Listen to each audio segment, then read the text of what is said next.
You ready? We're back. 2-minute daily devos for Wednesday, July 26th. I'm in the Contemporary English Version today, and our verse of the day comes from the book of James, chapter 1, verses 22 and 20 through 24. Here's what it says. Obey God's message. Don't fool yourselves by just listening to it. If you hear the message and don't obey it, you're like people who stare at themselves in the mirror and forget what they look like as soon as they leave.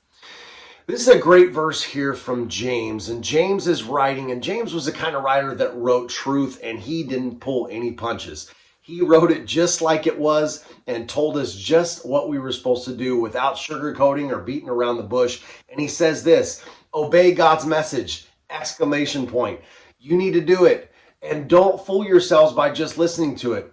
You know, you can say, hey, well, I'm just hearing God's word, but I'm not sure, No. He says, hey, obey it. You cannot be people that just hear God's word and don't do it, because you're fooling yourselves if you do that. You are making a fool of yourself if you do that. It's like a person he compares it to who goes and looks in the mirror and walks away and immediately forgets, oh, wait a minute, what do I look like?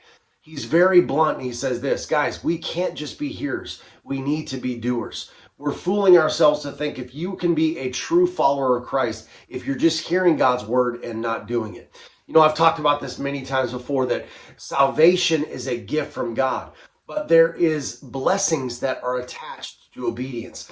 If we will do this, we're going to be blessed. And James says, hey, you're fooling yourselves if you think you can be a true follower of Christ and not be a doer and just a hearer.